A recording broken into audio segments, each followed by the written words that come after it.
Some songs are just deceptive. You hear a Linkin Park's Halfway Right, and on the surface, it's this bright, energetic pop track. But if you listen closer, I mean really listen, you'll find it's not a party anthem. It's a confession. And today, we're going to pull back the curtain on the raw heartbreak hiding inside this deeply misunderstood song. All right, so let's get right into it. The best way to understand the song is to look at the massive contradiction at its very core. It's what makes it so brilliant and, honestly, so tragic. So check this out. On one hand, you have the sound. It's electronic pop, it's upbeat, it's catchy, it's got a driving beat. It feels hopeful, right?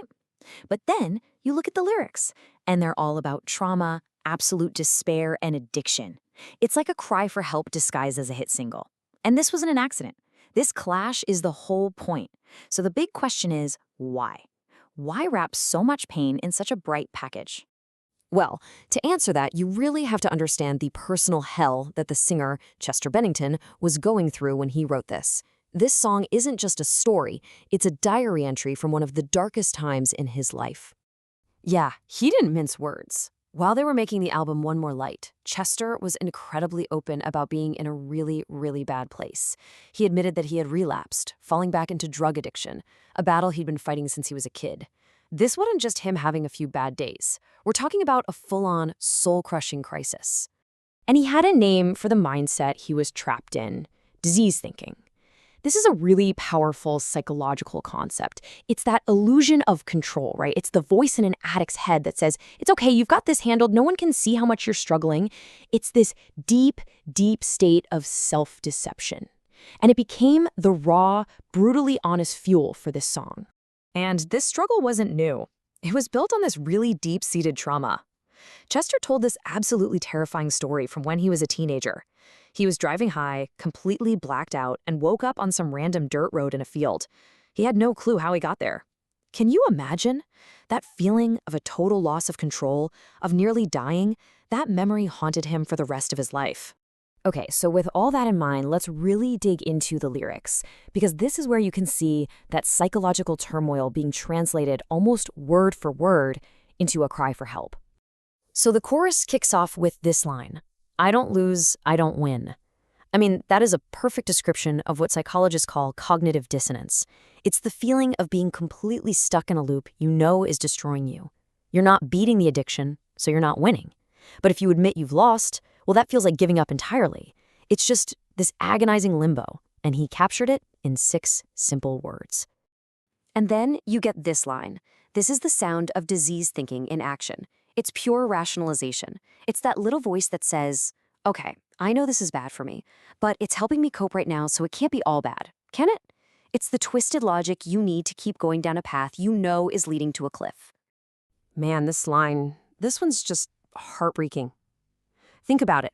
Here's Chester Bennington, 41 years old, a global rock star, a father, a husband, and he has this gut-wrenching realization that after all the success, all the fame, his biggest enemy was still himself, the same one he was fighting as a teenager, that the war was and always had been raging inside his own head. So we've got the darkness of the lyrics. Now let's flip over to the other side of this psychological portrait, the music, and how it was so carefully built to sound like a happy, hopeful facade. The band themselves said that the lyrics were the problem and the music was the sound of hope. Now, from a psychoacoustic perspective, this is absolutely brilliant. The bright, polished music is a perfect metaphor for the mask people with depression often wear. It's that I'm fine smile you put on to hide the absolute chaos going on inside. The sound is literally the lie. And look, this pop sound didn't just come out of nowhere. It wasn't some sudden betrayal. This was a long time coming. They started with the raw nu metal of Hybrid Theory, sure, but then they moved into more experimental rock. For One More Light, they flipped their entire songwriting process on its head. Instead of starting with a riff, they started with the story, with the lyrics, and then built a soundscape that would serve that emotion. Chester, too, made a very deliberate change in how he sang. He was famous for his scream, but he wanted to prove he could show pain with nuance, not just sheer volume.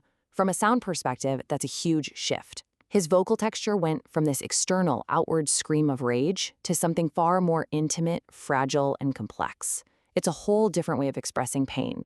And don't for a second think this was just some generic pop sound. This thing was meticulously crafted. They were in top-tier studios all over the world, London, Vancouver, LA, and they brought in Manny Marroquin to mix it, a guy who's a legend in the pop and hip-hop world. Every single synth, every beat was a choice, designed to be as polished and powerful as possible. So you've got this radical honesty in the lyrics, and this radical departure in the sound. And, as you can probably guess, it caused a pretty polarized reaction. And that brings us to the song's complicated legacy. You know, a lot of old-school fans and critics called this pop direction a sellout move, that it was safe. But Mike Shinoda had this perfect response. He basically said that for a band like Linkin Park, the real safe bet would have been to just make another heavy rock album. The true risk was to tear everything down, to be this emotionally raw and vulnerable, and to do it in a style that they knew would challenge a big part of their audience. And that really leaves us with this final, lingering question, doesn't it? Halfway Right is this incredibly raw confession, and it's wrapped in a sound that perfectly mimics the act of hiding that very pain from the world. So, is it possible that when an artist is at their absolute most vulnerable, when they're laying their soul completely bare, that's precisely the moment they're most likely to be misunderstood? It's definitely something we're thinking about.